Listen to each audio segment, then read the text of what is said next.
Good morning, good afternoon, good evening, everyone. This is Kero Paddle, and today I'm sitting down with Emily. How are you? Thanks for having me this morning. How are you?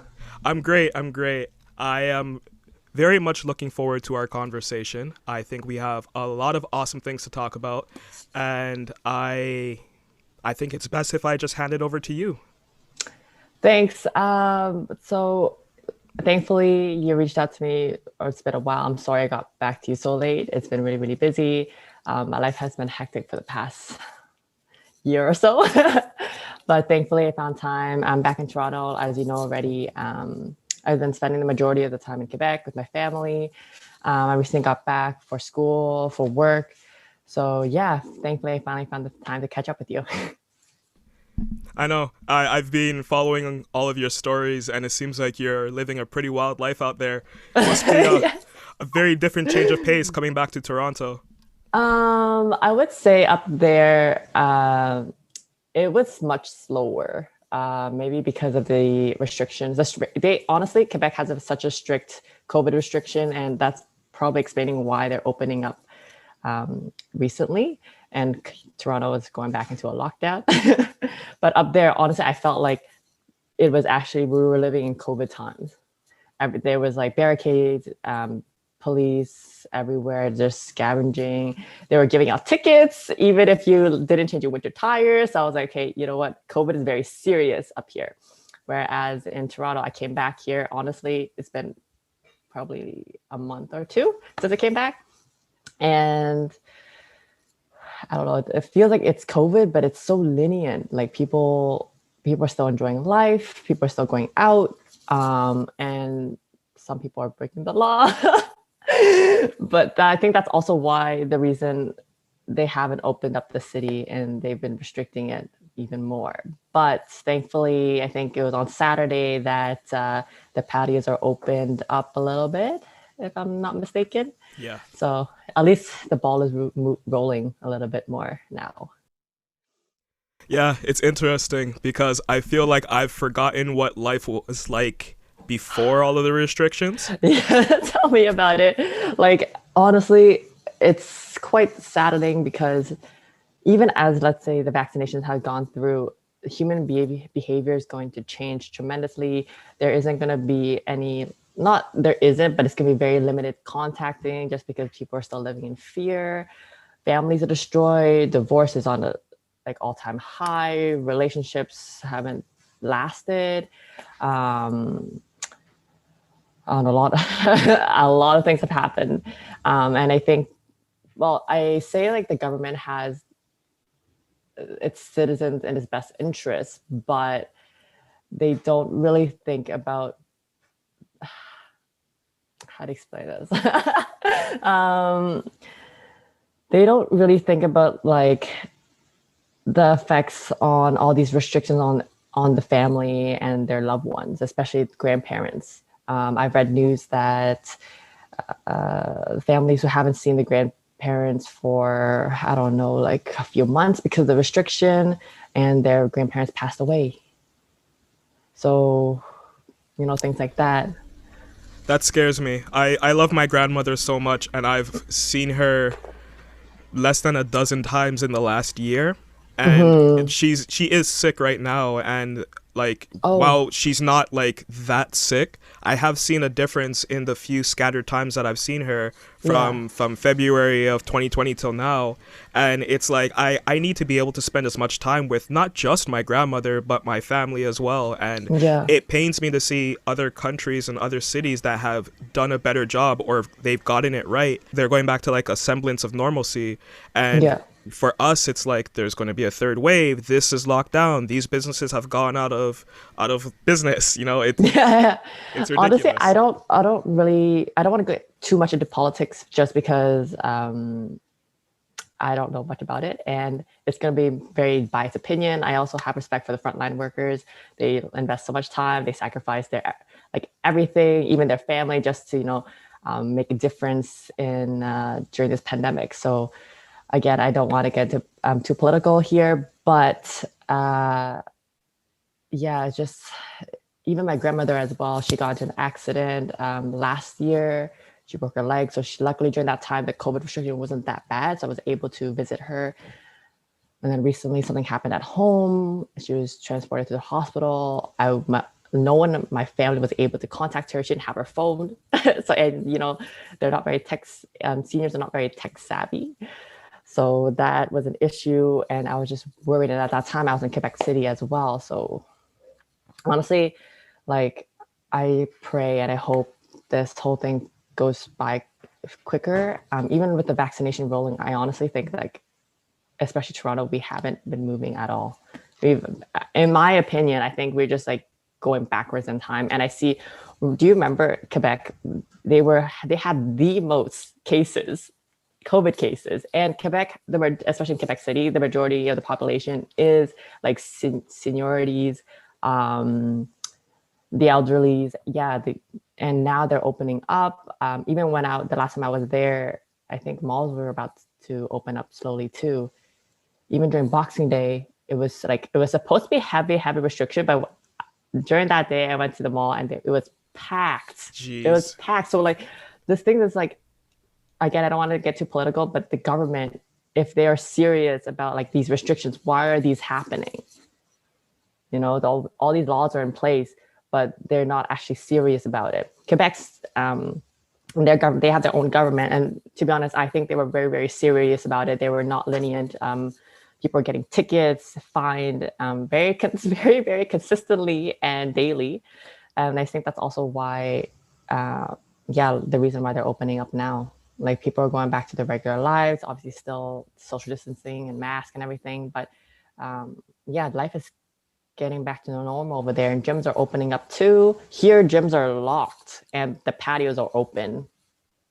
I don't get that. I don't get that at all. And then you see like pictures of our, what's his name, of Doug Ford, like advocating ice cream and McDonald's.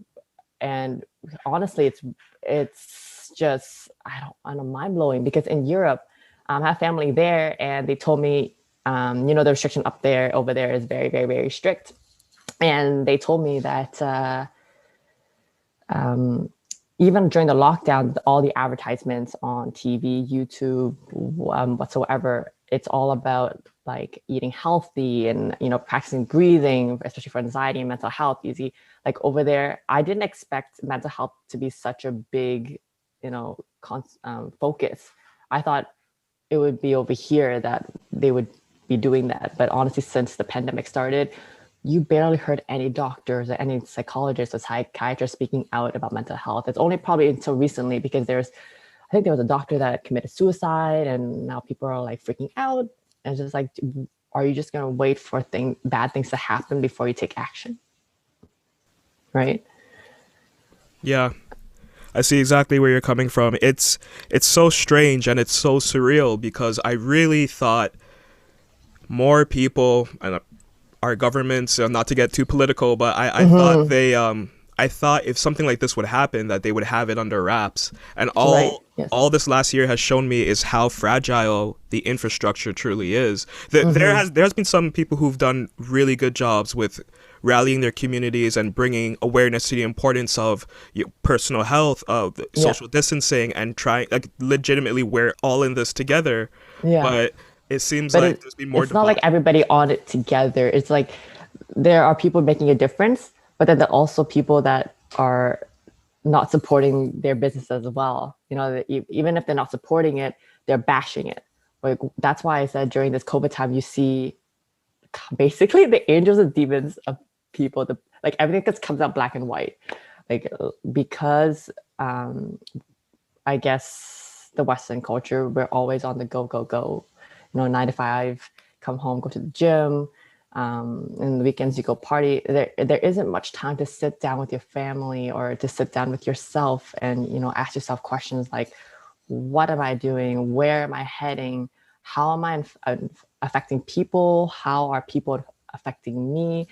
And honestly, because of COVID, because all these restrictions, that we're actually able to slow down and be like, wait, let's take a pause and just reflect on everything, our behavior. Like, yeah, it's just It's just now you see a lot of different kind of people. Yeah, you're right. Very well put, by the way. You're absolutely right about Thank the you. black and white angel and demon thing. Yeah. I mean, not everyone's bad, right? Like, I don't ever think that people are innately bad, unless you know there is certain genetics that run through your family that gives you some sort of disorder that will harm people. But in that case, it's rare. It's not the majority of the society, but it's honestly friends. It's friends. It's like, how would you know how to act? Let's say that you were born and you were raised innately good, like nurturally good, sorry. And then you hang out with a bad crowd. But then you're having fun, you don't realize the decisions you're making because you know what? Like my friends are doing it, I'm gonna do it too. Like what harm is it gonna do? But in the long run, that's when you start seeing, wow, like my behaviors change. I'm harming my family. I'm becoming somebody I don't want to become. This isn't me. And because of COVID, like you can sit down and start, seeing like why, what has changed, like what a part of me changed. Like it's if I want to grow, let's say everybody wants to have a big house, everybody wants to have, I don't know, a successful future, a profession, but the people you're surrounding yourself with every day, are they going to contribute to your growth like they said they would, or are they just saying it and then performing differently? Right. It's That's why like the past few months I've been spending a lot of time reflecting on myself, like where am I heading, where am I going? And since then everything's been really, really good. I've been doing something similar where I've been doing a lot of self reflection, figuring out who does fit into my future plans, who was actually keeping me from accomplishing my goals in the past.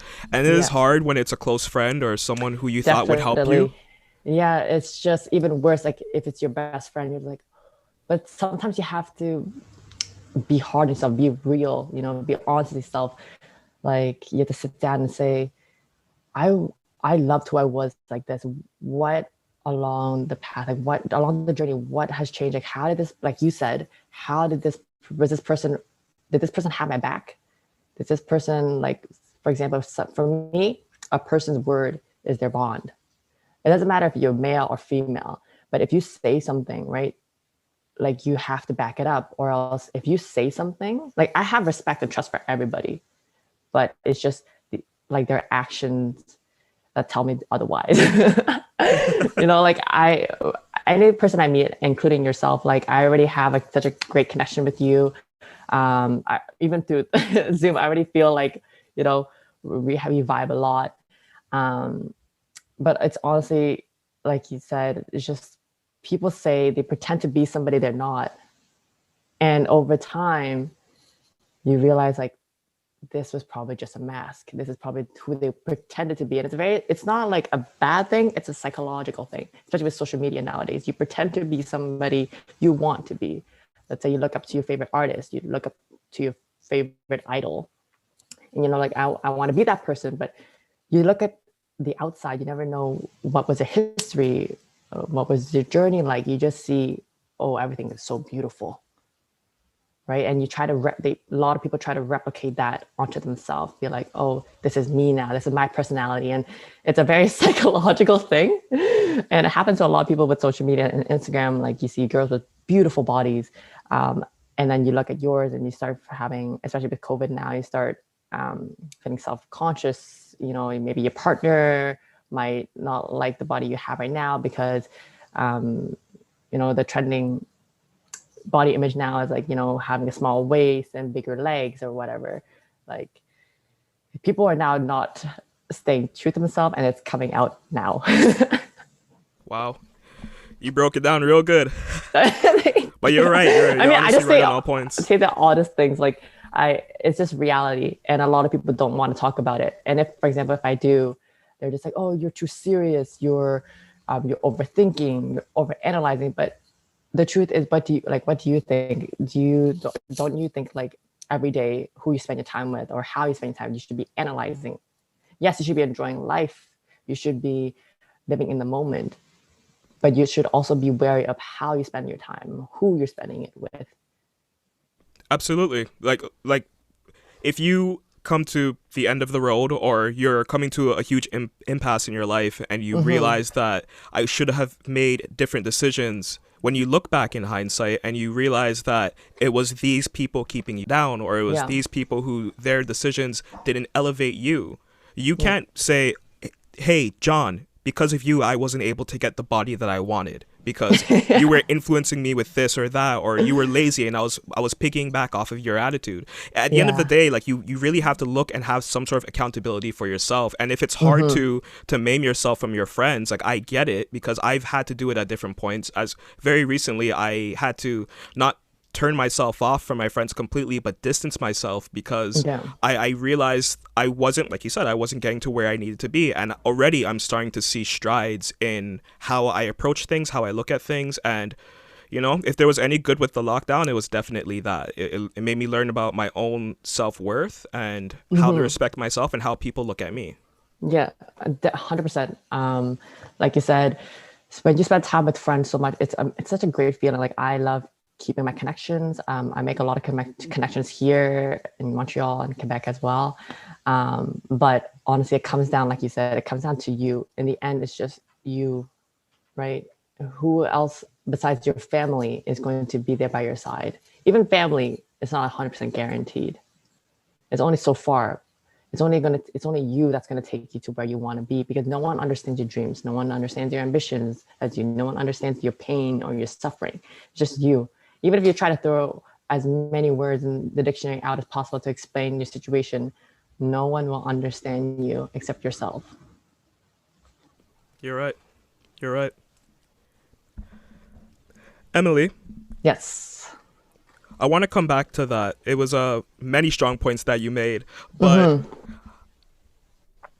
can you tell us a bit about yourself and what you do? You have all these strong points, and I feel many of them come from not only self-reflection but experience. If you could tell us what your hobbies are, how the lockdown has impacted you, and maybe what you were doing and the kind of person you were before the lockdown. um okay, so how do I start? I was raised in an environment where multitasking is a must. And I guess that's why many of my friends or many of my followers who know me or who've came across me somewhere or in person know that I do a lot of different things, like bodybuilding, swimming, gymnastics, piano. I teach piano now. I got back into it. Um, yeah, I honestly, it's like you said, it's experience. Before the lockdown, I was confident, but not mentally where I was today. I took 3 years off from school because I was heavily going through like a crisis identity. I wasn't sure what I wanted to become. And the reason that is because I come from a very traditional family. They expect, and I'm also the eldest, so they expect me to become, basically they expect me to fulfill their dream that they couldn't, at that time they couldn't, um, fulfill it.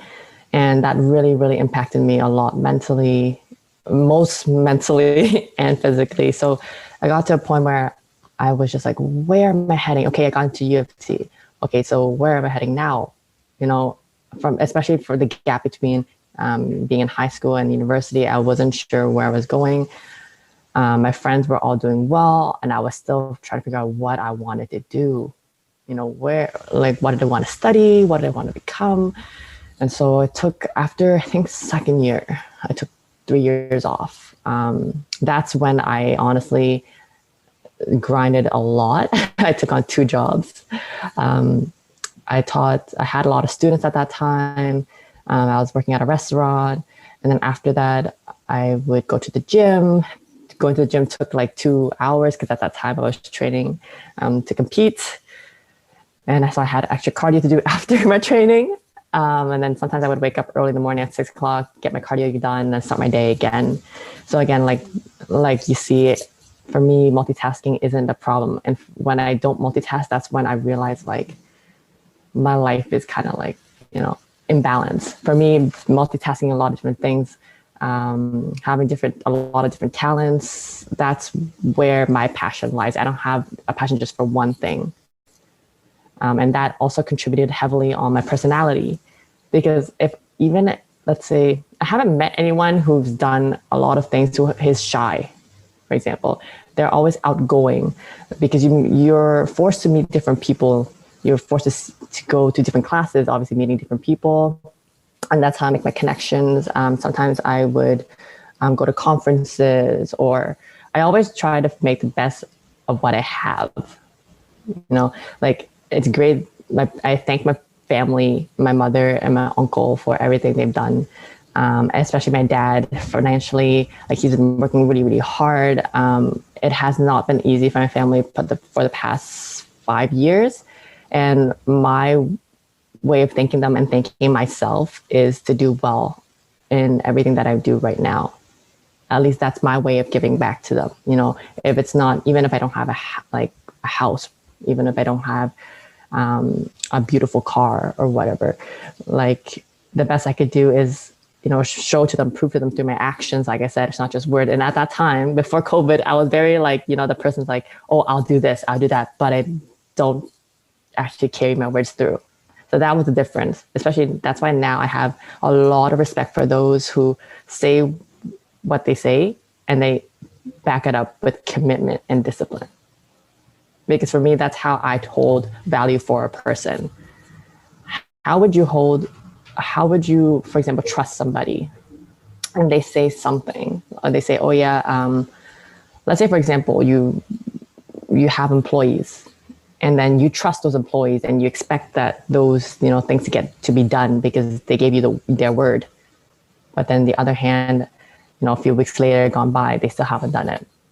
Obviously, your respect for them and your trust for them as their employee is gone out the window. And of course, you want somebody else to handle the job instead. For me, it's not, what impresses me is not like somebody who's successful. I would learn from, their mentorship and how they got there, and their advices. But for me, I hold value to people who have integrity and character. And because that tells me from experience, that tells me that they've been through a lot to become who they are today. Because I was in the same position before. Yeah. On the topic of bodybuilding, competition, as you mentioned, could you tell us a little bit about how you ignited that interest in it? I have been following you on social media for a while, so it's amazing to see your progress with it. And then when you started competing and just seeing your physical transformation as well, it's amazing. I don't know very many people, probably on one hand, if that, where they have that sort of commitment to physical fitness. And I am so impressed by what you do. Thank you. So first off, this is before the pandemic. Like I said, I was somebody who tried to become somebody I wanted to become, but it wasn't me. So that's how I started. I started because I was like, wow, all these athletes look so beautiful. I didn't see the hardworking aspect of it. I just thought, I want to have a shredded body. This is at that time, I loved training, but not to look a specific way. I was a very shy girl, who was very thinly built, athletically built, not with broad shoulders or, strong glutes. And that was where I started. So I was scared to go to the gym. I was scared because the majority of the people at the gym were 70%, 75% men. And I was like, oh, damn, this is overwhelming for me. So I went from there to, training, and I got comfortable. I got the body I wanted. And then I think I saw somebody at my new gym who was really physically beautifully built. And I had a lot of respect for that person. I was like, wow, I have never seen it's kind of I don't know if you watched it, but it's kind of like a Dragon Ball. Everyone's yeah. Nice structure, definition everywhere. So I had a conversation with her, and she told me everything about it. And I was like, okay, you know what? I think it's something I want to try. So yeah, it was just testing the waters at that time, just because I explained earlier, I'm kind of person, even if I accomplish something, let's say I'm a successful pianist. I don't just want to be a successful pianist. I want from there, like, what else can I do to broaden up the spectrum? Because if you improve your skill set, you can expand to other people, and again, that will build your business and build your connections, right? So again, that's where I started. So I was like, you know what, I've been consistently training for 3 years. Let's see what this can do. So I started that. I'm going to tell you right now, I was not ready for it. My first show was like complete disaster Really? because I was like mentally not there. The first few weeks was good because I was like, you know, this is new, this is fresh, like all these diets and training. Like, but then each time somebody preps for a show, it usually takes between 24 weeks or 30 weeks, depending on where you are. And honestly, if you think about 30, 24 weeks, it's like not too bad. But then if you start thinking about it and sitting down, you're reflecting, you're just like, oh, shit, that's like a few months of dieting. Then like you said, you have friends. You see, you know, your friends obviously want to come see you. They go out, but they don't train like you. They don't eat like you.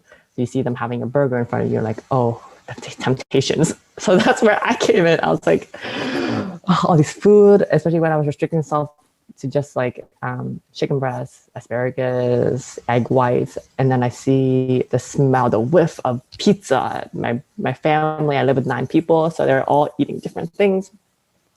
And then I was handling depression at that time too, and anxiety. So yeah, no, my first show was not where I wanted to be. But it was a great experience. It set me up for my second show, which was postponed because of COVID. But at that time, I was very confident that I would have placed 10 times better than how I did in my first show. Just because my mindset was there. I met somebody who honestly was such a great person. He fixed my mindset, honestly. I was somebody who was not myself, and he came in, he was like, nah, this is not you. Like, you have so much more to offer. And he was the one who actually helped me build my mentality that I have right now. Yeah. I think that I had it in me, but I needed, like you said, you know, the friends or the people you're surrounding yourself with influence you a lot. He influenced and he brought something out of me that was already in me, but he brought it to my awareness. He was like, look, you've done so many things in the past, like you accomplished so many things, you won so many awards, like you have it in you, you just need to start believing in yourself. And the moment he said that, I was like, okay. And even he told me, he was like, if you win or lose, it doesn't matter. When you lose, you don't lose, you learn something, you know. And my whole life, I've honestly won a lot of things. I don't really place last in anything. If anything, it's between like first and third or second. And so I never really experienced a true loss before. And for me, that was when I lost, or when I, for example, start something new, like that pride and ego has to drop right away. For me, it was really hard because I was raised by meeting my family's expectations, and they don't expect anything below first or second. So I've always like hit my limit all the time. And for him to tell me that, I was like, it was such a wake up call, because I didn't know how to deal with the loss, the defeat. Because when I was devastated. I was like, especially with bodybuilding, once you start like hitting your 8 weeks out mark, you start, you know, following the pages that you're going to compete in. And then you see like athletes being posted, and you start comparing your body. You're like, oh my God, is my abs coming out? You know, my shoulders protruding. This girl looks good. This guy looks good.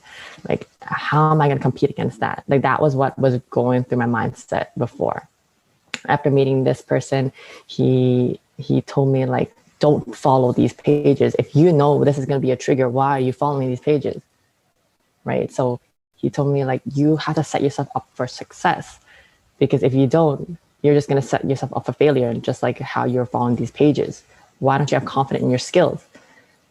So bodybuilding definitely fixed, like changed my mind. Not fixed, I would say upgraded my mindset, not just in my body, but mentally and academically as well. Before I was not doing well in school. I thought school was not for me, just because it was very demanding and detail orientated, very challenging. And since I took 3 years off, I learned a lot about myself. I learned, again, discipline, but not through my family. You know, like when you're a kid, your mom tells you to do this, do that. I learned discipline through myself now. It comes out naturally. So yeah, because of bodybuilding, I'm back in school now. I'm finishing up my degree in psychology and biology. I finished my music degree a while ago. That's how I was able to teach. Yeah, it's done a lot of good things. Do you think you'll resume competition after lockdown restrictions have been lifted? Um, I wouldn't say going back to competitions just yet, just because bef- you can't just jump into competing, even though it looks beautiful, having these nice bikinis on and looking glamorous. But it has a lot to do with like the dirty work. And for me, if I want to compete, I honestly need like a good year or two off to train seriously to compete. So I wouldn't see myself competing this year or next year. Um, I would see myself getting back with the coach, making sure my hormones are in check this time. Um, my mentality is where I want it to be now, so that is no issue. Um, but yeah, it's before I jumped into competing because I wanted to look good, and now if I want to compete, I better win. So I'm gonna take time off to, again, it's called an off season, to build not just your body, but posing has a lot to do with it as well. Because even if you have the most beautiful physique, man or woman, if your posing is not good, is shit, that's going to play a big impact on how you place overall. So yeah, I'm going to do a lot of work before I head back into competing, especially now with getting back into piano, getting back into school. Especially now, I'm trying to build my network by involving myself in a lot of campaigns, and hopefully, with the COVID restriction, you know, wearing off, I'll be able to actually go to fairs and meet people in person, and not just do like Zoom meetings or Skype. Yeah. Nice.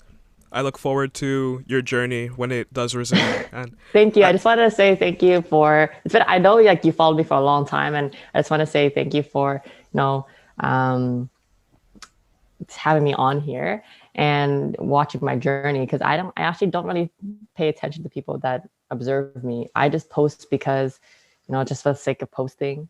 But I honestly don't really pay attention to the people I inspire. And since I came back to Toronto, I've been receiving quite a few messages saying like, wow, you're like inspirational, especially during COVID time. Like, how do you do this? So thanks for having me on, and thanks for allowing me to explain myself so I could, help others, inspire others, and motivate others. that's no problem. Even like your gratitude, that's so awesome. All I'm from getting a truth, lot. all from my heart, all from heart. I get so much like from talking to you about this stuff because, like you said, I've followed you for some time, and Mm-hmm. like I've someone who has been in and out of the gym for a multitude of reasons, whether it Yeah, was life gets in the way or I don't prioritize it when I really should be. But yeah, I love music as well, so yeah, like to see you balance the gym, balance school, balance music, balance work, and then you're competing and you're teaching other people. Like that's someone who like I aspire to be. I can do that for 3 months at a time and then I mm-hmm. start to slow down or I drop off with some of my hobbies. But when I see people who can continue to go at it and go at it and that's the routine, and even if they take some time off, they come back and they come back stronger to whatever that hobby is. I really Yeah. look up to people like that. So I see a lot of value in what you bring and what you curate on social media.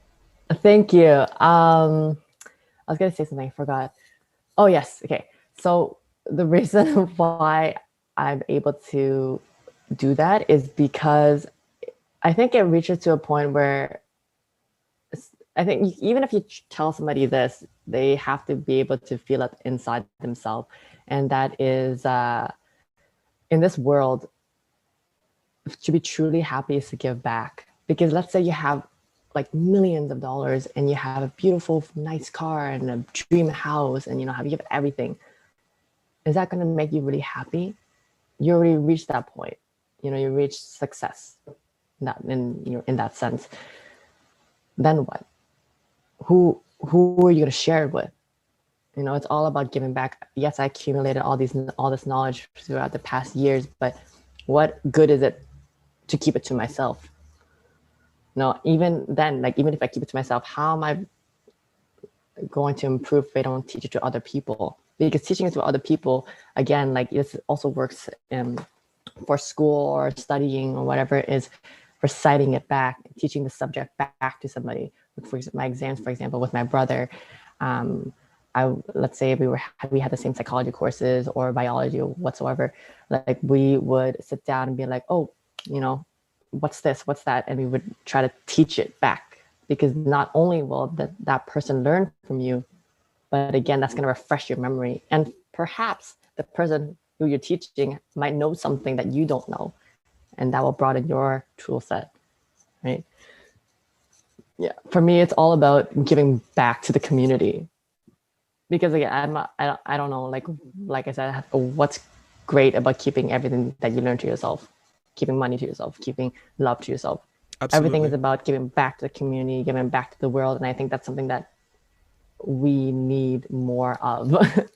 Like I want to surround myself with people who give back to the community, but I know a lot of people who told me a lot of selfish people, and how that heavily impacts their mental health. And that's why they came to me. They came to me because they're stuck. They're stuck in a dark place, or they're stuck in a broken family, or they're stuck, I don't know, in a broken relationship. Like, it's all about giving back to one another.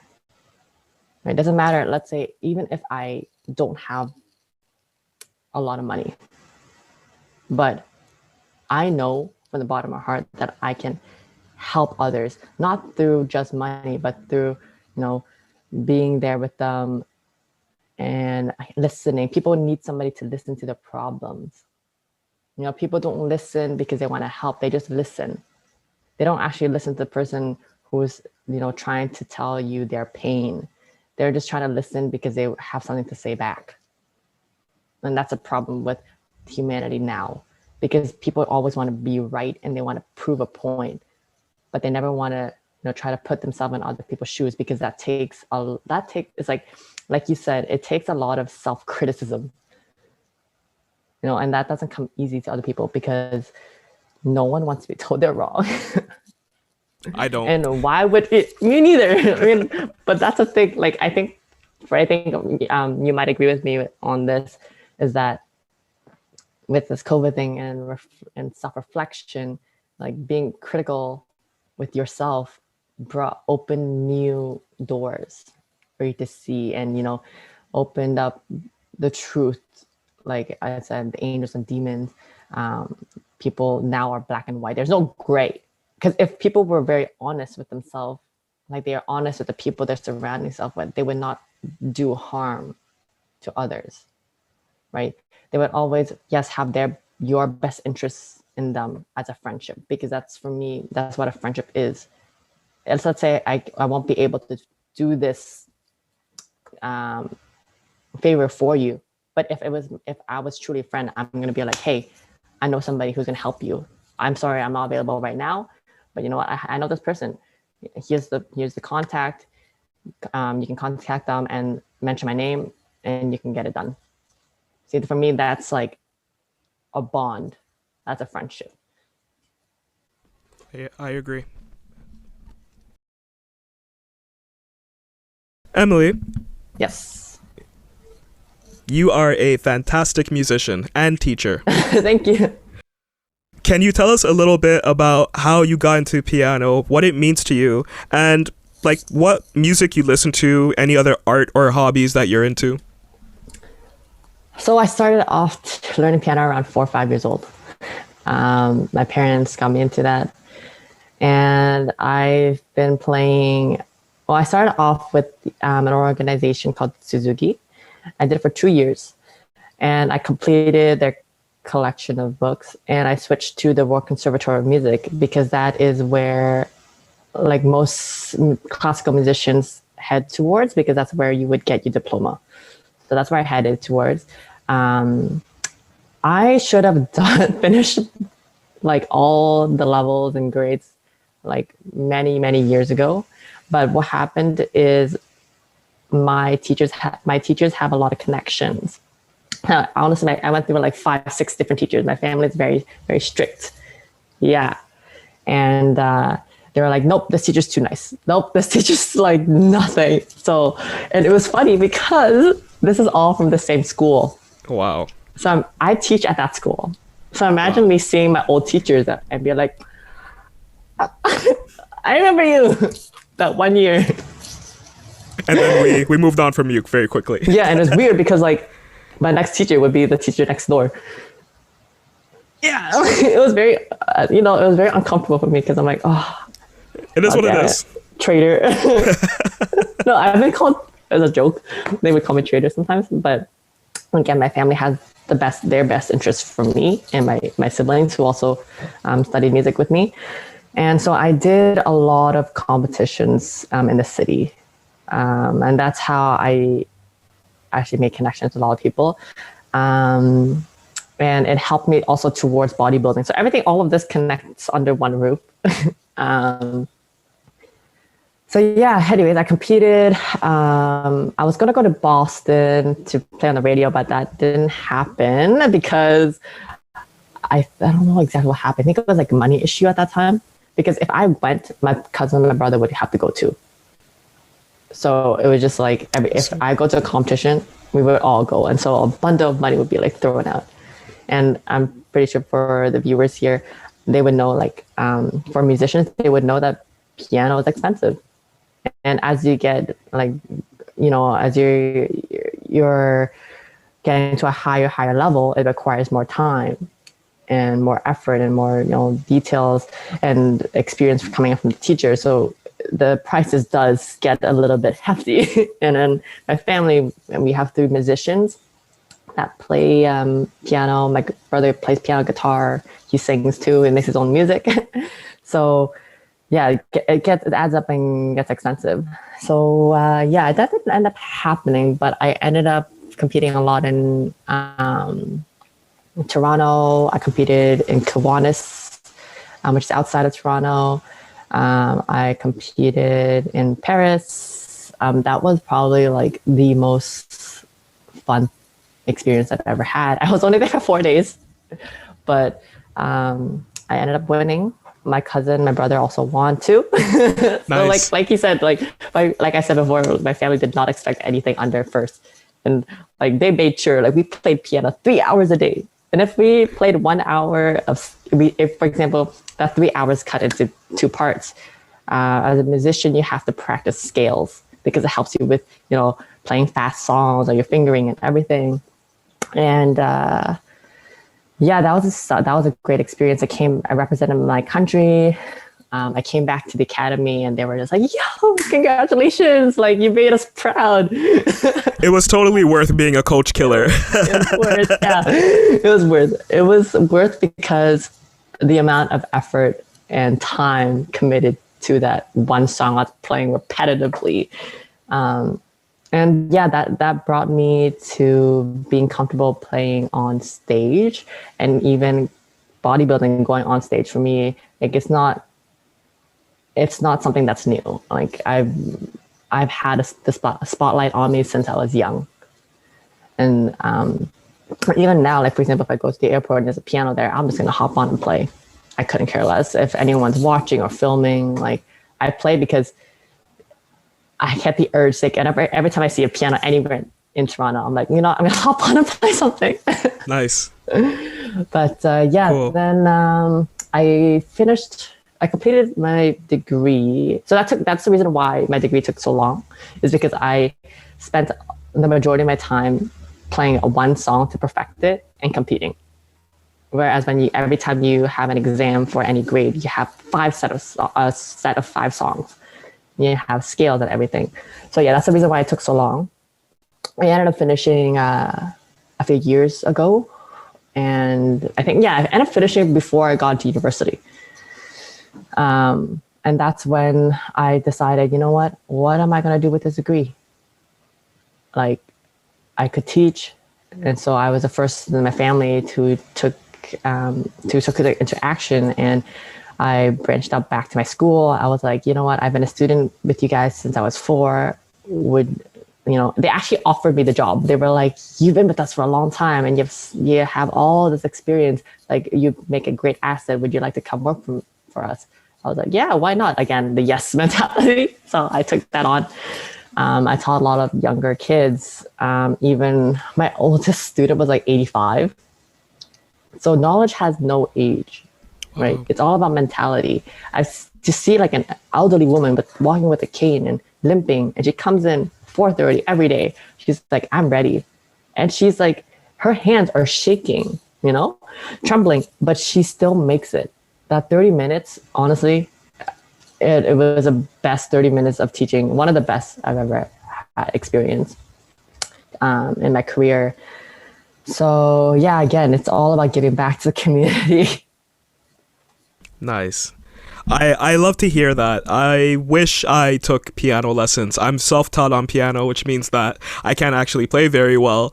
And I like synthesizers more nowadays because I can do more. But honestly, I have much respect for people who are self-taught, because for me, that tells me a lot about a person, about their passion. Even if, let's say, like I said, have lessons are expensive. But let's say you invest in a guitar, or you invest in just like a cheap piano, but you sit down and you try to figure out the chords, the notes by yourself. That tells me already like your passion, your interest, and your hobbies lies there, and your dedication and your commitment. And even honestly, some people like that I know that are self-taught, they play very well. They say like, for example, like you, they're like, oh, I'm not good. But at the moment they touch the piano, I'm like, why are you lying though? Well, you know what? I do have Oh my god, a mini keyboard. Would you play something? I could. What do you want me to play? Whichever you'd like to play. Whatever you're comfortable with. Do I know the Pokemon theme song? Oh, yes, that. Do I know the... No, I'm not playing anything. What? That was so good. Oh my, why? No, because I'm actually Garbo. I am, no, you know what? I love music. I went to music school. I went to music school as well growing up, on and off. I've always been an artsy kid. So some years it would be drama. Some years it would be choir, or like I did do a little bit of piano in school, but I don't consider it piano, just because now looking back at the quality of education that I was getting through public school music teachers, I know they tried their best, but... Oh man, I remember that. Like, aside from piano, I took... Do you remember strings and bands? Yes. Oh my god, yeah. Oh man, I took strings. So I did 4 years of violin. Honestly, that was really good because the professor really liked me, so she spent extra time at the end, like, like telling me, try to do the vibrato, or, for me, like, I think she had a soft spot for me because I was always messing on the piano. For me, like, when I teach somebody and they show me, for example, like, you self-taught yourself piano, like, if I see somebody who hops on the piano and just practice even when the class is over, that tells me, like, they really love what they're doing. It's not because the family, tells them, oh, you got to play piano. It tells me this person actually really enjoys music. Like, even the class is over and you hop on, even that 2-3 minutes, whatever, and you just practice. Maybe the person doesn't have a piano at home, and that 2-3 minutes could mean everything to them because maybe the parents couldn't afford it. And so for me, like, that's why I understood where she came from. Like, I was eager to learn more. So if even for any kid that I teach, if they show me that eager to learn more, I will give you extra time, like without any, extra charge. I will give you my knowledge because you've shown to me and proved to me that you want to learn, not because your family forced you through it. And for that, like, that's how I would give back. If you show me something and you've done something to prove,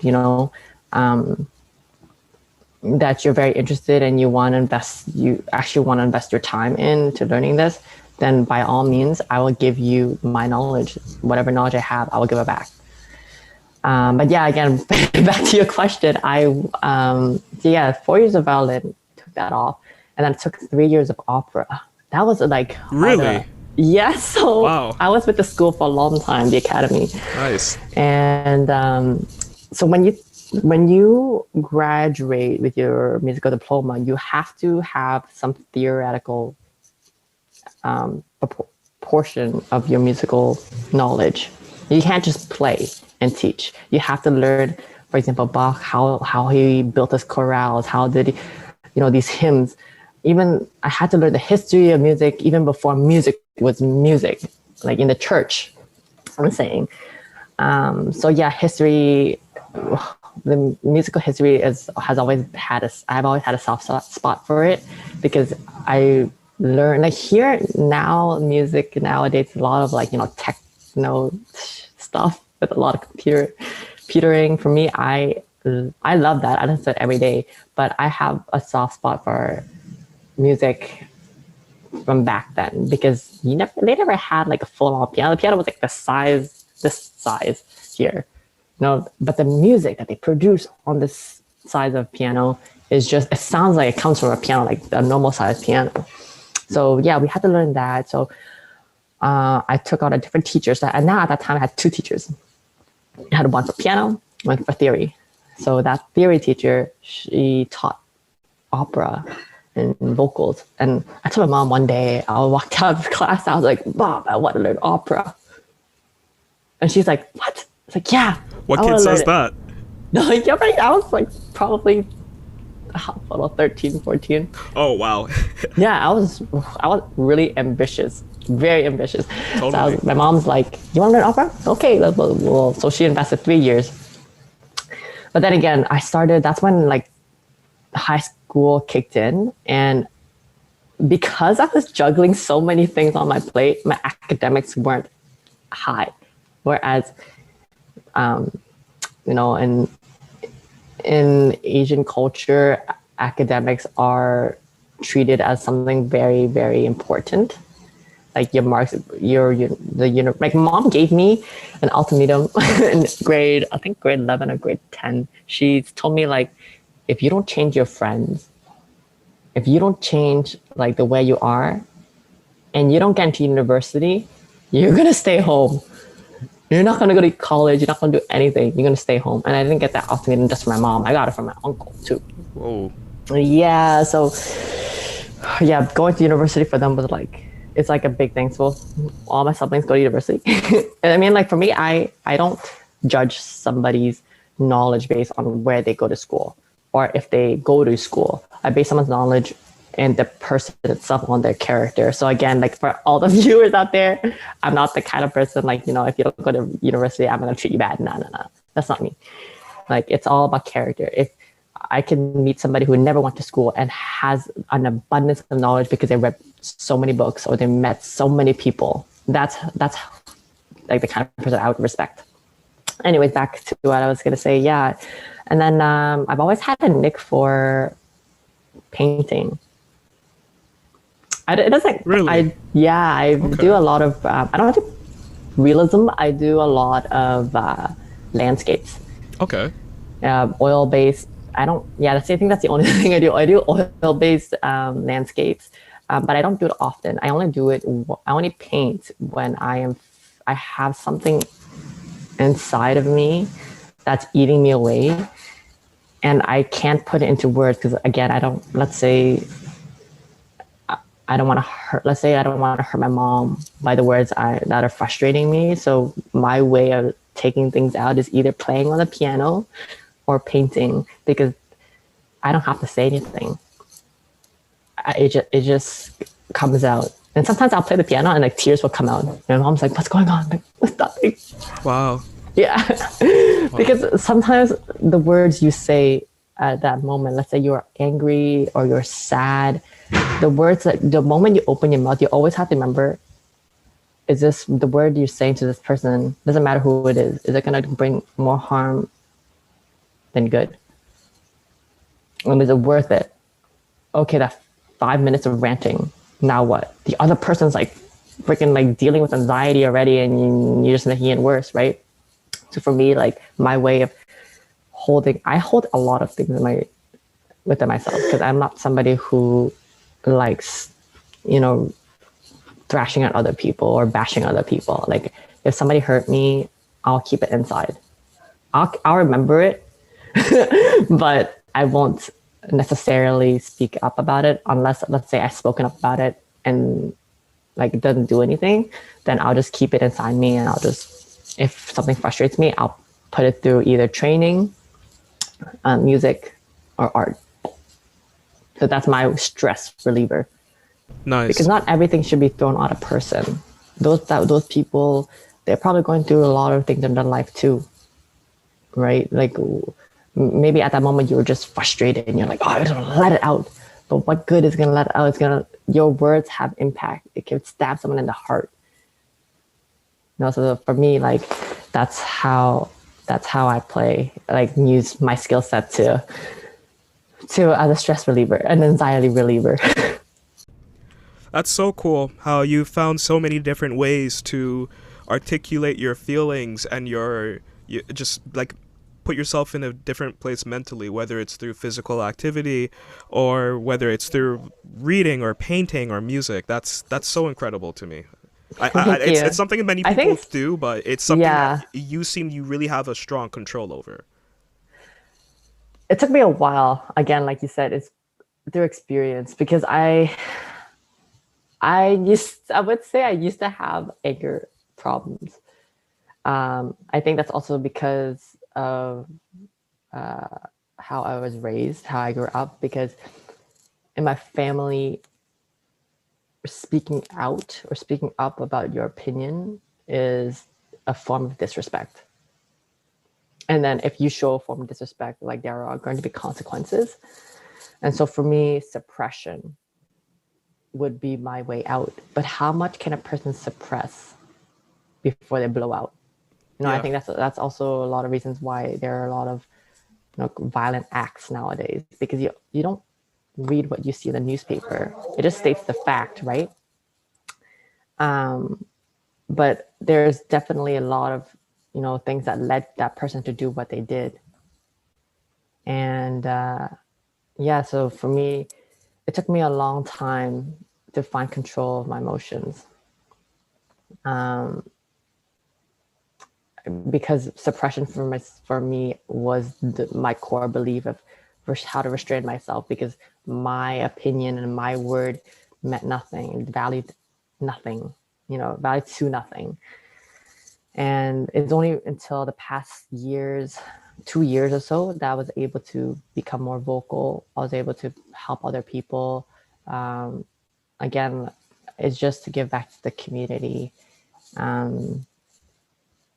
Yeah, and I don't even, I know how it feels to hurt somebody, especially just through words. I don't physically harm people, but words play such a big impact when it comes to harming somebody. You don't have to hurt somebody. Honestly, for me, like coming as a martial artist, I don't mind getting hit in the face. I don't mind getting beaten up. But what hurts me more is words. Like getting physically beaten, like yeah, you get thrown a punch in the face, you get hit, and like it hurts that moment. That's it. Maybe it'll last, like the bruise will last a week or two. But words, like you always find yourself, if it's so harmful and detrimental, you always find yourself going back and replaying that harmful word, the person's harmful word in your head, and that's what eats you inside. That's why I wouldn't. That's why for me, I refrain from, even if I'm upset, I refrain from using words that would harm other people. I would try to word it, like for example, as soothing as possible. Not sugarcoating it. My point will still come across, but there's a way of saying things so it doesn't harm other people. Yeah. That's a good way to live one's life, for sure. Thank you. It really is. I think that we need a lot of that in today's society. A lot of, especially with COVID, like, but since COVID started, like I've seen such awful behavior in on public transit, even outside, anywhere. Honestly, okay, see, I understand. Like, some people don't want to wear masks, right? But what harm will do if you do wear a mask? It's gonna protect you and your family. Let's say you have, I'm pretty sure everybody has grandparents. You want to see grandparents? Well, you better not like contract something. And what can you do to prevent that? To wear a mask. It's not going to do anything. You go into a store, you want to get a coffee, just wear a mask. Well, that's why I don't understand why people make such a big deal about wearing a mask. Whether you agree or not, it's just going to make your life much easier. Like again, we're all in this together. It's not just you by yourself. You have other people to think about. Yeah. Guys, please wear your mask. Wear your mask. He already has one handy. I do. I even I make sure every jacket that I have, I slip an extra mask in there just in case. I forget and I'm walking out the door. I was grabbing some food the other day, and one of the workers. I was on the phone talking, and she came over to me and she's like, "Excuse me, can you put on your mask?" And I didn't realize I had my mask pulled down on my chin from when I walked in, and I felt like shit. I actually felt so terrible because I understand what they see, and it's like my simple mistake, my lapse of judgment was now putting people in a position of anxiety, and it's like they don't deserve that. I shouldn't. I don't know, people who clout chase and they're just trying to not wear a mask so they can get a video or a reaction. To me, that's so odd. Like why would you want to live your life over something as insignificant as not wearing a mask? Even if it means putting someone at ease, put on your mask. That's all we're asking. Put on your mask. That's why I said at the beginning, you see people for who they are. Especially with COVID, it's about being together in this. Being, all of this will resolve faster if we're in it together. But because of the government, again, I don't want to get too political, but because of the government and the way they're handling, especially in Toronto, everyone's just divided. Yeah, for real. I don't agree ruling, a city or a province through fear, but people need to understand, there are doctors and nurses and caretakers and caregivers and elderlies. It's not just yourself. Yeah, for me, I honestly, I wish COVID would just end as soon as possible, but you need to start thinking about other people. And that's the reason why we're still in a lockdown, is because people are so, no offense, selfish.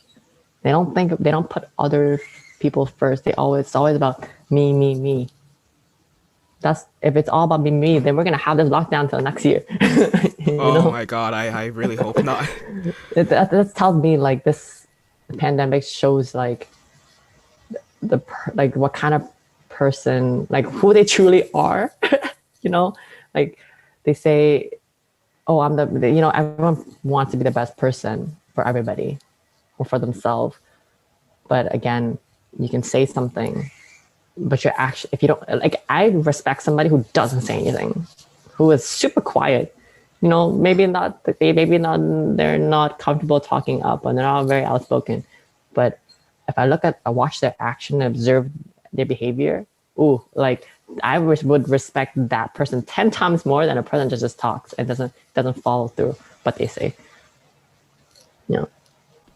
I feel you on that.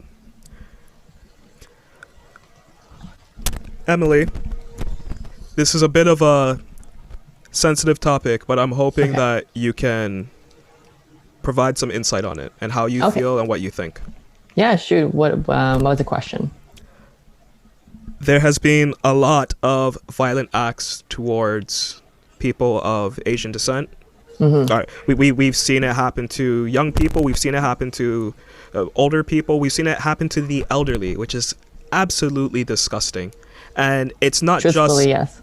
it's not even just the physical violence, but it's also, you see it online, and like you said, we're seeing people's true colors come out now in comments, where you see someone will post a video trying to bring awareness of this incident that may have happened to someone, and then you'll find in the comments, and the people on their main pages, they're ready to try and detract and try to like deviate from what's actually at hand, and they it seems like they're even like possibly justifying the attacks, or like, to me it doesn't make any sense, because like, and I say this as clearly a black person, I've seen what it's like when someone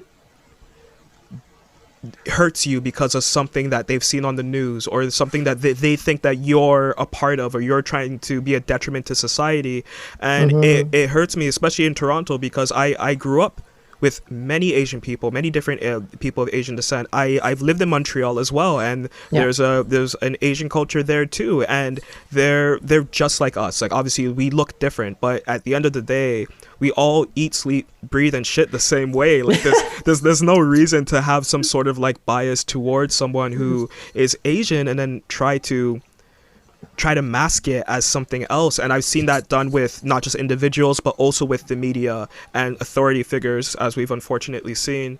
But I want to ask you, because I feel that, like, while we do need camaraderie amongst the races, so we can get past this, I think it's more important for someone who is Asian themselves to actually have that podium and speak up about how they feel and what they think they can, like, or what we can all do to move past this and overcome this, and maybe what even started all of this. Because racism has always existed, but 2-3 years ago, I could go to, you know, anywhere in Toronto, and obviously Toronto has a very strong Asian-centric community, and you wouldn't find this. Now we're in lockdown, and I'm seeing people who I've met in the club scene, or people who I've met through the music scene, saying some extremely questionable things towards Asians, and it's like, was this the energy you always had? Is this something that's come up over the lockdown? Like, I don't know what it is, but do you think you could possibly clarify how you feel about this?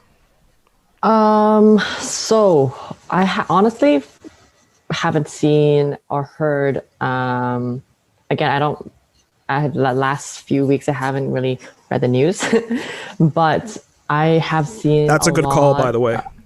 I mean, like, you know, reading the news sometimes, if you don't pay attention, it could really be detrimental, because they try to rear you towards, like, their way of thinking.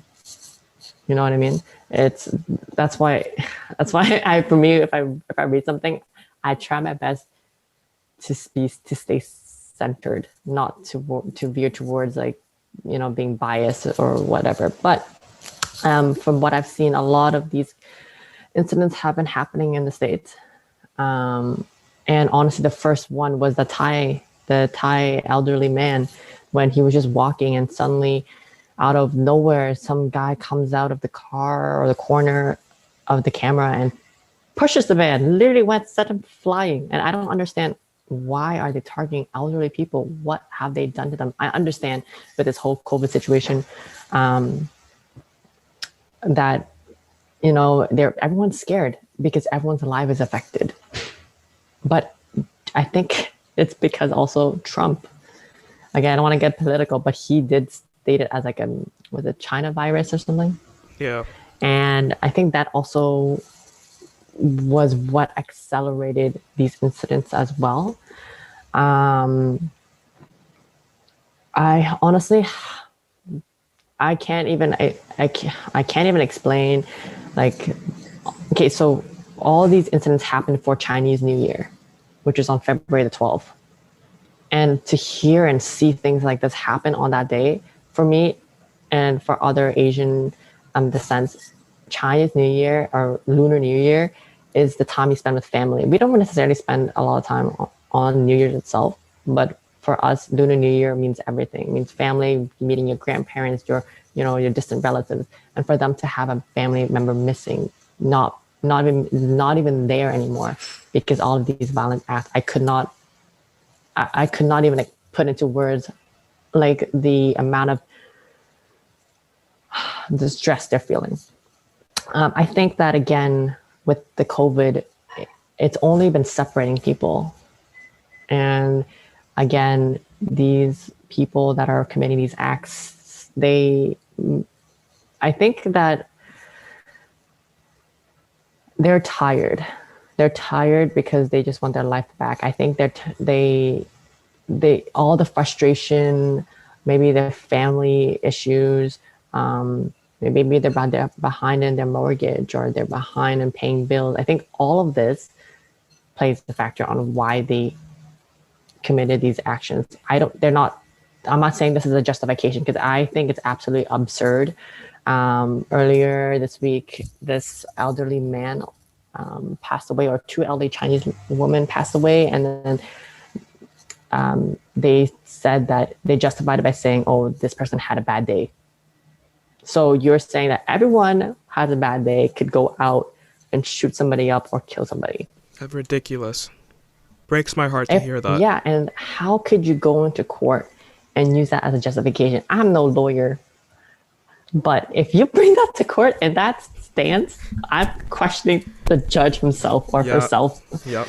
You know, and things, and honestly, how it's not even just the elderly. Like I remember a situation where I think it was a month ago, two little kids were kidnapped. They were found safe, but why would you bring the elderly and the kids? I'm not religious, and if I am, my family is Buddhist, so I know a little bit about Christianity, but you should never, when it comes to harming anyone, children and women are the people that you should not do harm. How? First to be protected, never to be harmed. Yeah, no, exactly. How can you? Honestly, I don't know if it's I can't say it's a psychological thing, because if it's a psychological thing, and it brings up to court and it holds, why you can't say that it's a psychological thing for all these incidents. It's it would be debatable if it was just one person who committed this one crime. You've seen all these serial killers, like that's different, but this is like so many set of different individuals targeting the elderlies. There is the spectrum is so large of who they target. They don't stop for anyone. But if in my head, when I saw this news, I was like, of all people, how could you harm the elderlies? Would you harm your own grandmother? There's lack of clarity with everything, and people are consuming media based off of what sits with them the easiest. I've always thought that it's good if you read everything from both sides. I'm not saying you have to be 50-50 centralist or whatever, but it's always important to dig a little deeper, go outside of your comfort zone to get more information on what's happening around you, especially when it's such a topic at the magnitude of what this is, which is a pandemic, which is attacks towards a certain race. I was telling people last year, like, if you consume only what you hear off of certain news outlets with Black Lives Matters, you're not going to get the full picture. You're not going to get as many sides. There's more than two sides. There's multiple sides, and I'm not saying you have to go look underneath every single rock, nook, and cranny, but it's important you understand what's being fed to you, because what's being fed to you could be a part of the greater agenda, whatever it may be. I don't claim to be like an expert on politics or a professional when it comes to health or safety or whatever, but I do understand that reading a newspaper, reading a certain site, or like consuming this sort of media won't tell you the full story, but it also does have a certain angle that's trying to feed you. So you need to look at what's really happening, and you need to really do your research. But again, like, I'm not an expert. No, I completely agree. Like, that's why I read the news sometimes just because I do some investments and I want to just make sure, I know where my money's going. Or like how Smart. It's being affected, like I don't just blindly like, I want to invest in this or invest in that. Like, a lot of entrepreneurs will say that if you want to invest in something, you better know what's going on. Or because if you lose your money, you would understand it. That's why you don't invest with your emotions. Anyways, I don't want to talk about that, but like you said, I don't fully like trust the news. Like they say, like it all comes from some sort of angle, like you said. And from what how you read it and how you interpret it will interpret the way you think about it. And like you said, I always, whenever you read something, always try to like read different art, the same topic, but read it from different articles. And then you can have this, like, a, a general sense of what's happening, even though, like you said, you don't lift every single rock and try to figure out what's going on. But everybody has an angle. And especially with mainstream media, I used to listen to CNN a lot. But with COVID and everything, I don't know. I try to stay away from it. Just because, again, with U.S. politics, it has, not that it has nothing to do with us, but it's just like, if it doesn't directly impact me or impact my family, I would just at the moment like put it on pause. And especially with Black Lives Matters and everything that's happening with the Asian community. You see these people on social media trying to justify their actions. Again, with Black Lives Matter, like you see all these incidents happening, these violent crimes and acts, and even under the police force, they're trying to justify these actions. And it's like, what? Like, where is a sense of morality in people? Throw away racism, throw away race, Black, white, Asian, Hispanic, I don't care. If you were raised right, and if you were raised with religion, say, or faith, you would know what's right and wrong, because you would feel like, like you said, guilt. Like you would Yeah. know, like, this doesn't feel right. Or a lot of people, what they need to think is like, before they talk or before they commit some sort of action, switch it around. How would you feel if somebody did this to you? How would you feel? Like, if, obviously I can never picture myself as a Black woman, but like you said, we come from a minority, so I understand from where you guys are coming from. We, at least with you, with the Black Lives Matter, you guys are very vocal about protecting your community. And for Asians, it's only until recently, because there's been a lot of people that's their life's been taken away, honestly, and their family's been affected. And that's the only reason, that's honestly not the only reason, but that's the reason why we're now being vocal about it. Because Asians, how to explain it? Like, Asians, we're not the kind of people that protest a lot. I think you noticed this already. We're the kind of persons that we're quiet. We're not timid, but we play smart about it. Like, but with the Black Lives Matter, because it happens so often, and it's just the history and everything. Like, I understand exactly where the organization's coming from, and I'm glad now the Asian community is getting together. You see all these little small local organizations going around volunteering to protect the Chinatown in, I don't know, in California, making sure, the elderlies are not getting their shops attacked or robbed or whatever. Like, it's gone to the point where people are voluntarily doing things because they know what's wrong. How, like, how can you, Yeah. how, I don't understand. You can wake up one day and say, oh, I'm going to take a life of an elderly person. Or you're just driving by and you see some elderly man or woman on the side, or some kid. You're like, I'm going to go, I don't think it wasn't even a planned attack. I personally think it was like on a whim. But again, with COVID and the restrictions and everything, I think all of that played an impact on why they acted the way they did.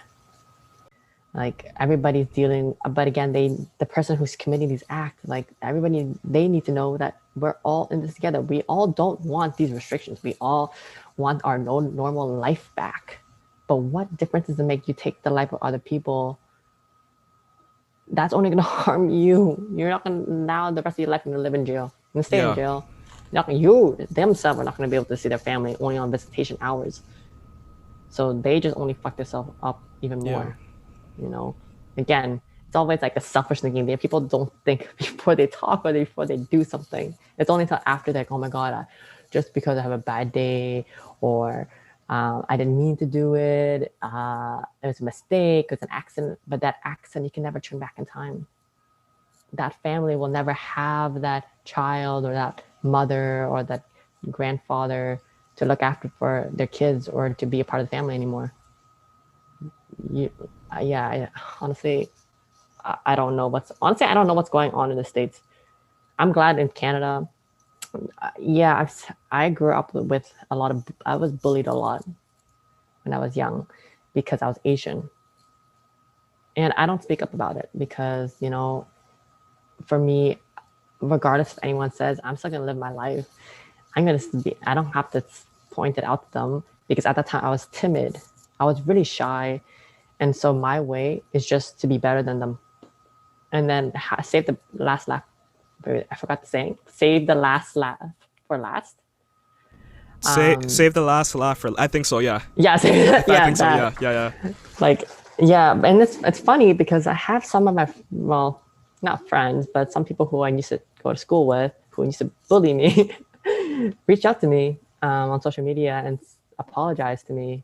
I think because they were following me for a long time, or they reached some sort of a self-awareness, or they've seen that I've done better in my life than them. I don't know what the reason is, but that's why I guess we Asians don't protest until recently, because instead of protesting, what good is it going to do? People are still going to, I guess at that time our mentality was like that. We don't want to create more issues. We don't, because protesting takes a lot of energy and a lot of, trying to interact with other people and coming together. And I guess with the way we were raised in our culture, we're very like quiet. We're just like, we're gonna stay in our circle, none of people's business. We're just gonna be successful on our own. Yeah. I feel you. Yeah. I feel you on that. But I'm glad, honestly, now with this getting completely out of hand, the moment it started, like now there's awareness, and I'm glad politicians and counselors and other um, public speakers are now speaking about it. And it's coming to Canada too. Now there's people bringing awareness to it. People are, thankfully, with social media. Honestly, social media is like a double-edged sword. I It can agree be with you. detrimental, or it can be, that's why for me, when I follow somebody, right, I used to follow somebody because I was like, oh, I want to be like this person, or this person has a super nice body or whatever. But now I completely changed it, and who I follow has to inspire me to become better. Like people spend the majority of the time on their phones, like minimum like 5 hours a day. So especially on social media, if you like, set the time, you can set the time now, the limit. For example, 3 hours on Instagram, and it'll notify you, be like, you reached your limit. It's like 3 hours, really? That's what I deal with mine now, because before I was out of hand with social media, or because I haven't posted regularly for the past year or so, but I spend a lot of time. I find myself spending a lot of time like scrolling, like looking at other people's business. But again, looking at other people's business, and what is that going to bring to you? You're still in the spot you're stuck in. You're still surrounded by people you don't like, and then you're just bringing more anxiety to yourself. So for me, like that's why I really cleaned up my Instagram and only surround myself with people who inspire me, who motivate me, or who I can learn from. Because why spend so much time on your phone when it brings you nothing? When you can spend the exact amount of time on your phone, and it can bring you knowledge and bring you some sort of profit, you know? But Yeah. yeah, Emily, I have one more question for you. yes. What do you think life is going to look like when we lift these restrictions, when COVID is under control, when we've come to some sort of understanding amongst all of the races, and just throughout the rest of the 20s? What do you think life is going to look like? Oof, deep question. um, I think I don't think we are going to go back to the way things were before. I think that with the pandemic, the restrictions, human behavior has changed a lot. Um,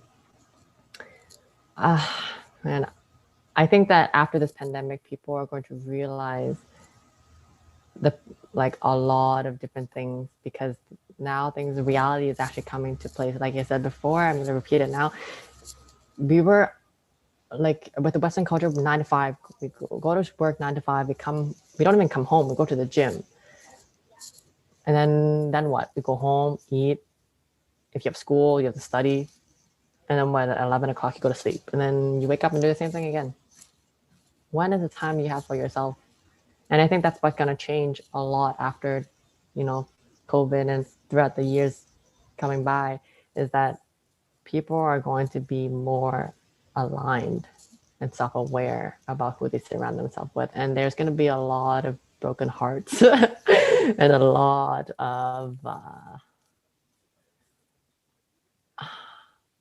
of issues that need to be resolved, I would say, especially your family.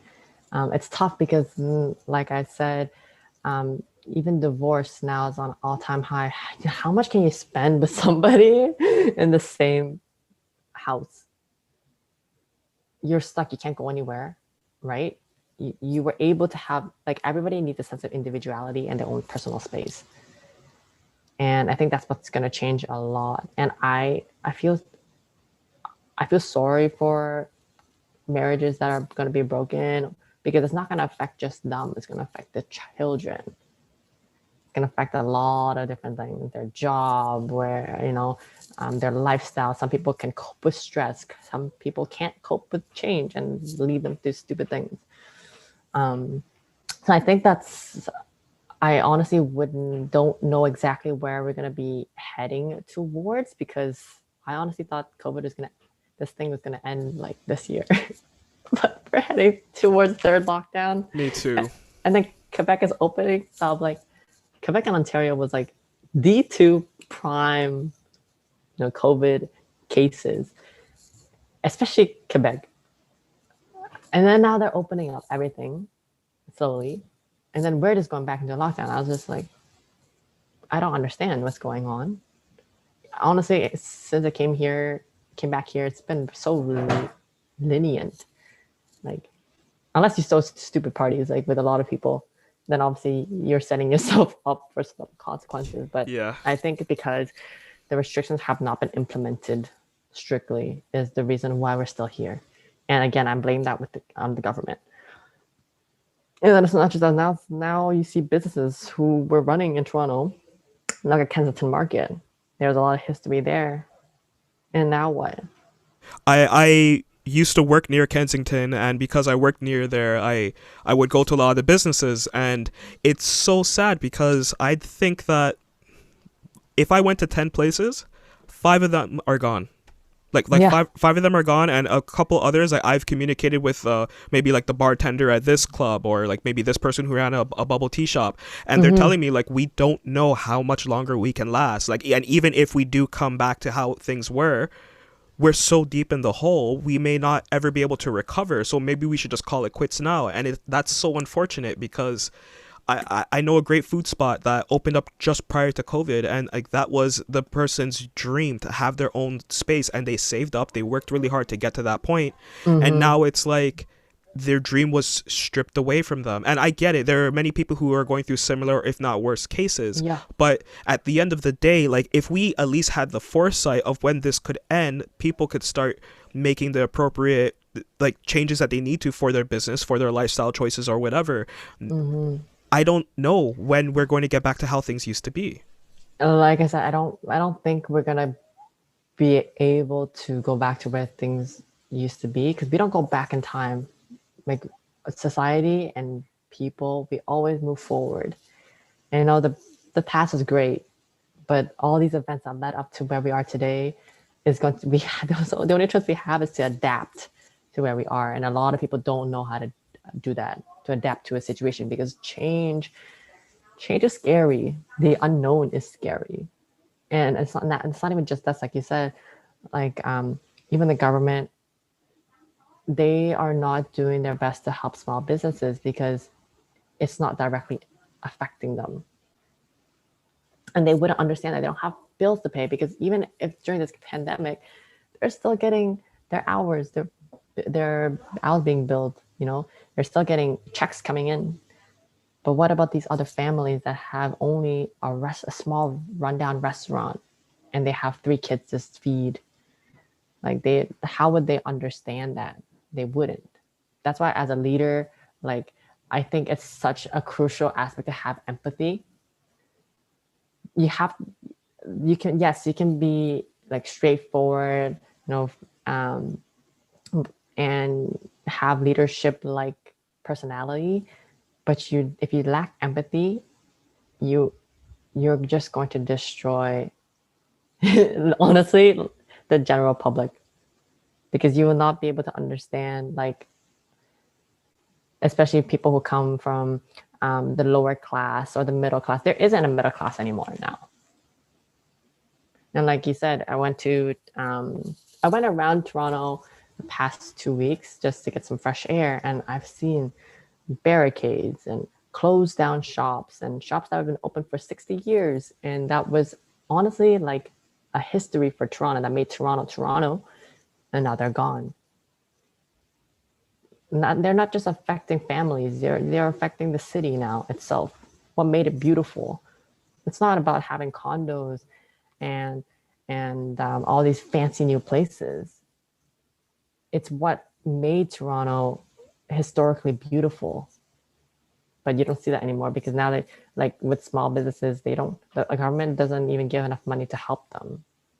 And now they have everybody on the benefits. No one's going to want to go back to work because they're so comfortable sitting at home. But then because we're always sitting at home is what's screwing us up so bad.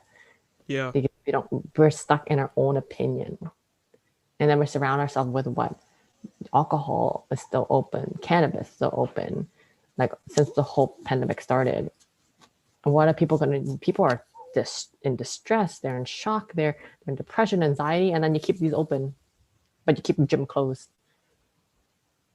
Like you could have the gym if they were serious. You could have the gym open, but have like a limited amount of people going in.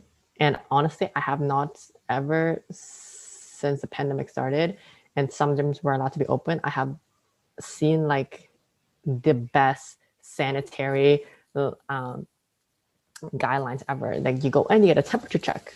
You have your own bottle, your own sanitizer, you have your own towel, you wipe down everything. Even when you walk away, you have somebody who works there that's going to also wipe down again. So that's what I don't understand. Like everything that they're saying, oh, we care about your health, we care about, your lives. We're doing this for the best, with your best interests, but really not. People are now being broken down. Even kids, you see these kids writing letters to their local counselors saying like, when am I going to go back to playing soccer? I want to see my friends, especially with kids that age. And studying psychology, like you need connection to be able to grow. Now those kids, they're not going to be able to have it.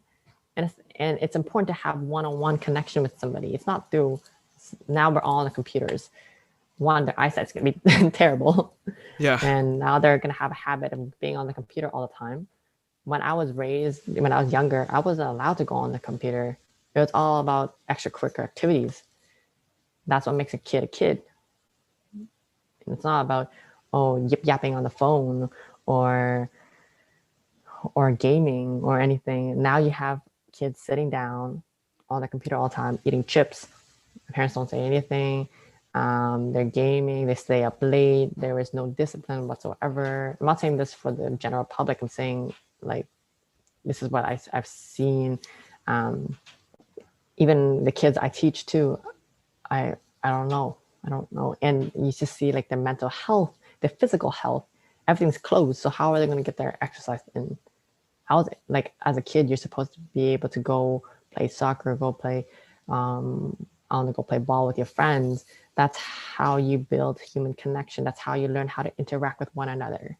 That's how racism is going to end. But what, you get cooped up at home? Your family is going to be the only one that's going to, influence your opinion. And not saying all families are bad or whatever, but everyone obviously is entitled to their own opinion. But that is going to affect how you are raised and who are you going to grow up to be. You are the product of your environment. And if you're going to stay at home and do all this and actually don't know how to interact with society, that's going to be a big problem for the next generation. And I think that's something that we need to take seriously. And like, even now, I think I came across a news. Some kid wanted to take his life because he was depressed, because he was like, I want to see my friends.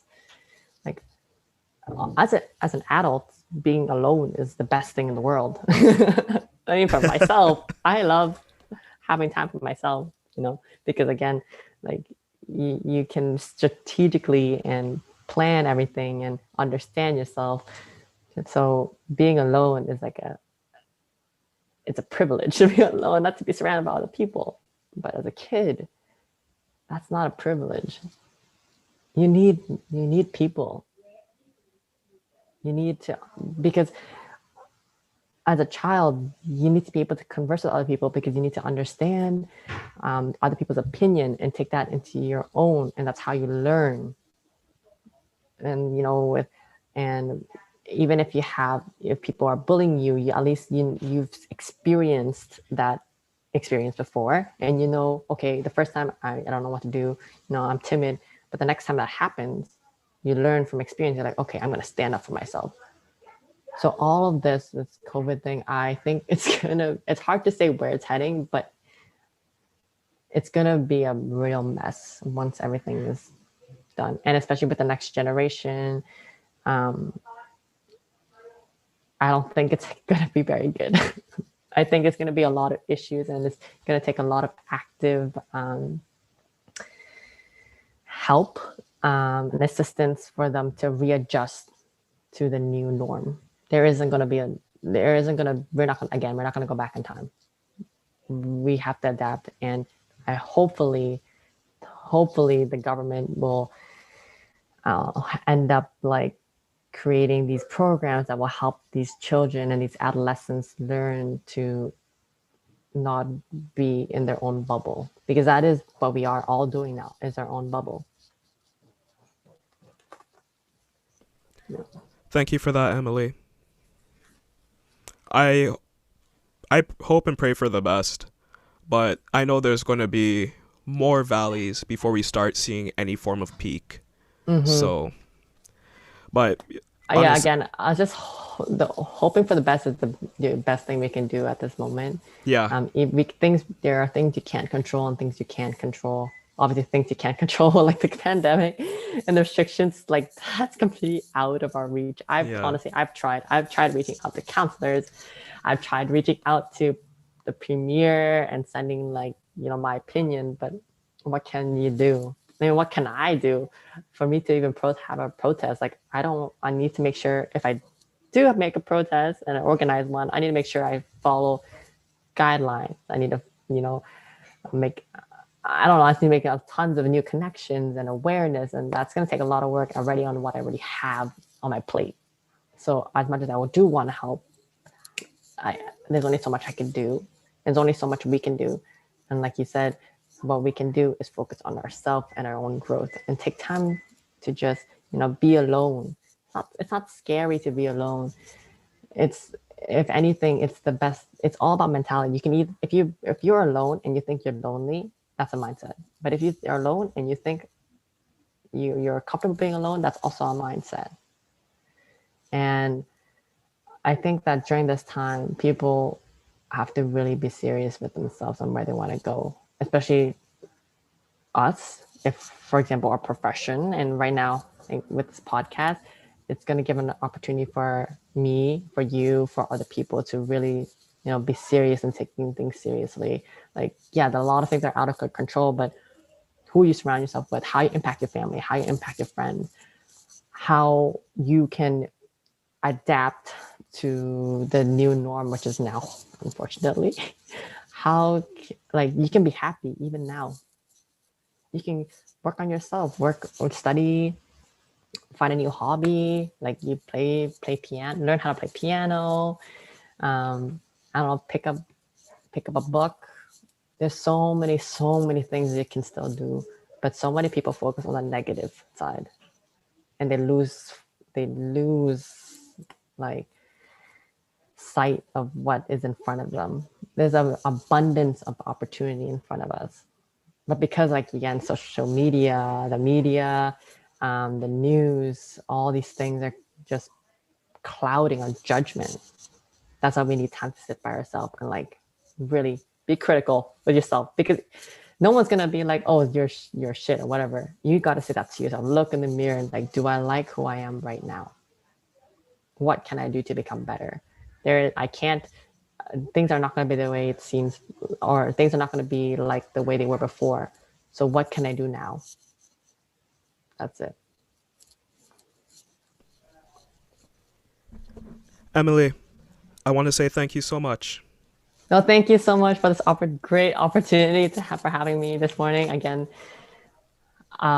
this is this is my first podcast as well, so I hopefully did a great job. You did. You were very eye opening with a lot of what you said. I wanted you on for your opinion, but you ended up sharing so many different aspects about your upbringing, about your viewpoints of the world, about what we can possibly do going forward to better ourselves and each other. I feel that there's a lot for me to take away from this, and I'm sure many people will come across this and take away just as much. So thank you so much, and you're a great person. I know with what you do, you're going to be very well prepared for whatever the new normal is going to be. But just thank you for sharing your time with us. Thank you very much.